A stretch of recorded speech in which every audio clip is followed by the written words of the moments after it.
I'm sure I don't have to tell you, you can feel it, but the latest consumer price index shows that we are paying at the grocery store more. It actually jumped and rose in July 2.2% compared to what we were paying last year. She can barely afford half of this stuff. Like, do you pay your rent or you buy food? 8%. My budget has become double for food shopping.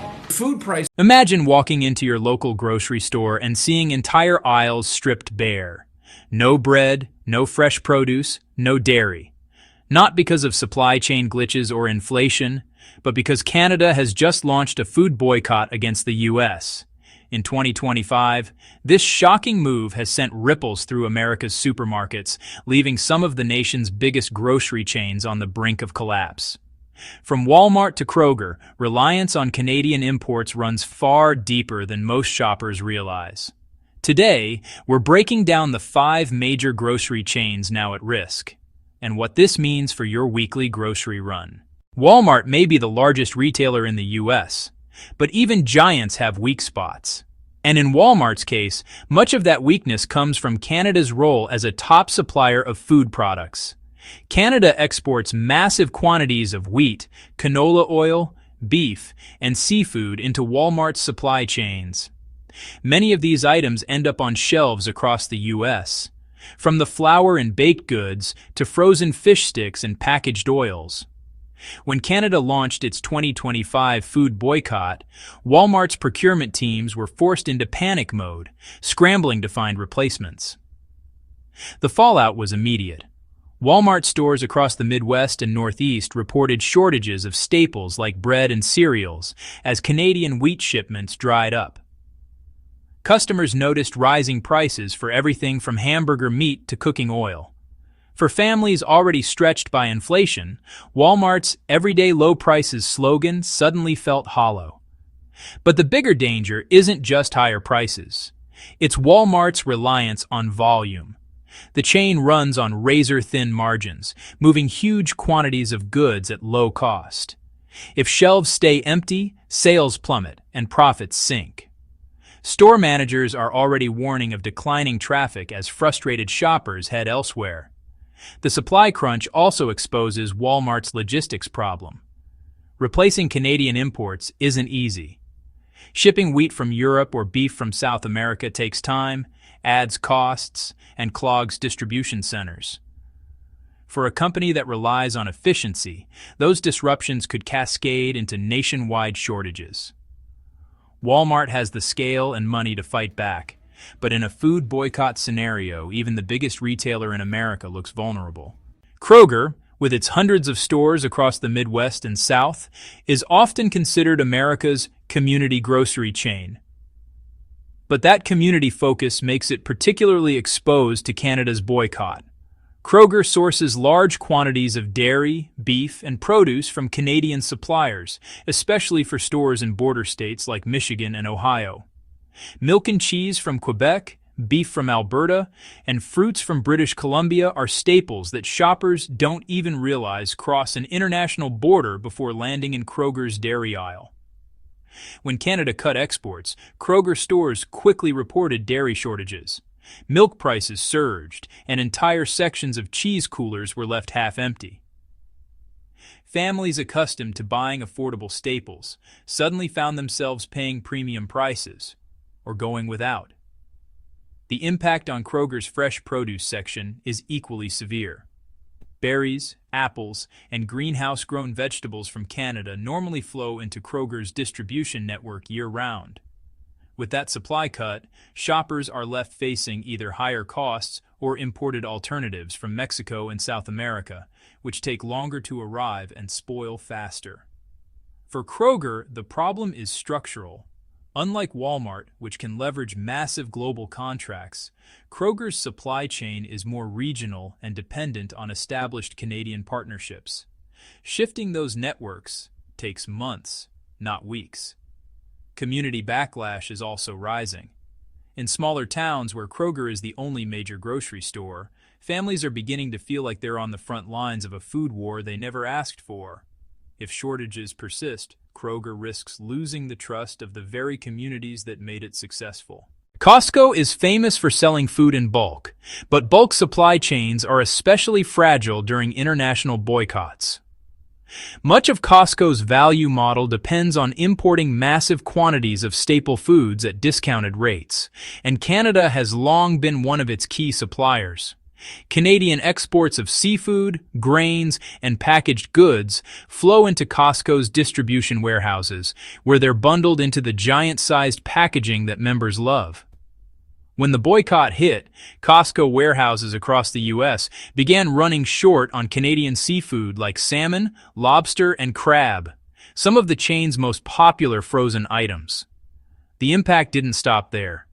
Bulk flour, oats, and packaged bread products, many tied to Canadian wheat, began disappearing from store shelves.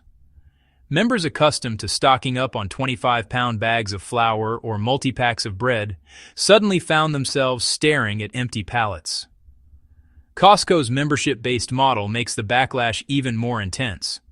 Shoppers pay an annual fee to access those low-cost bulk deals. When those deals vanish, members feel cheated.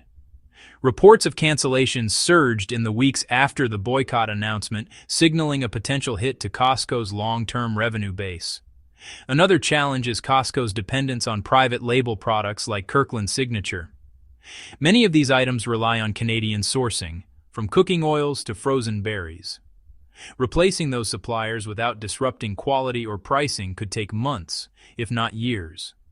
Costco thrives on reliability and abundance. But in a food boycott scenario, its very promise to members, endless shelves stocked with bulk bargains, is at risk of breaking. 𝐿𝐵𝐷𝐿's, which operates under banners like Safeway, Vons, and 𝐬𝐿𝐫𝐞𝐿, serves millions of customers across the West and Midwest. But its reliance on Canadian food imports leaves it highly vulnerable to the current crisis. For 𝐿𝐵𝐷𝐿's, the biggest exposure comes from produce and meat imports. Stores in the Pacific Northwest, for example, rely heavily on Canadian apples, berries, and beef. With the boycott, those products disappeared almost overnight, leaving 𝐿𝐵𝐷𝐿's scrambling to backfill supply with imports from farther afield. The result? Higher prices and emptier shelves. Customers in Washington, Oregon, and Idaho reported shortages in the produce section, while meat prices soared.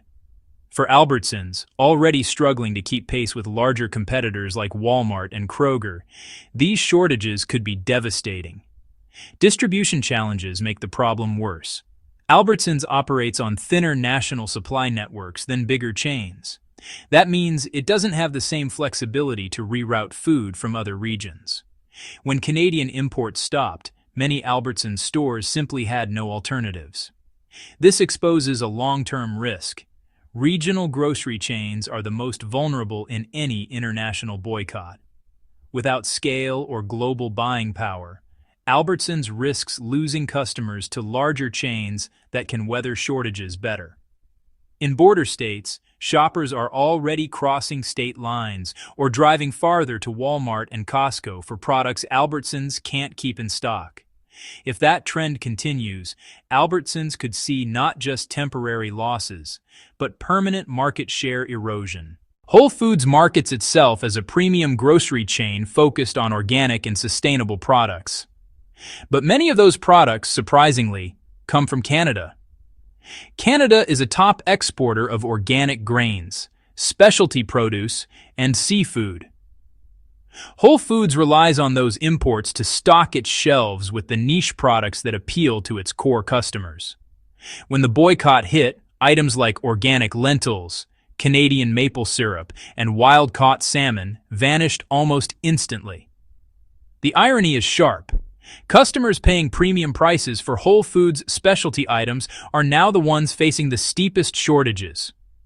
Loyal shoppers complained that without Canadian imports, Whole Foods felt like any other grocery store, only with higher prices. For Amazon, which owns Whole Foods, the boycott is more than a supply issue. It's a branding crisis. Whole Foods customers expect reliability in organic and sustainable options.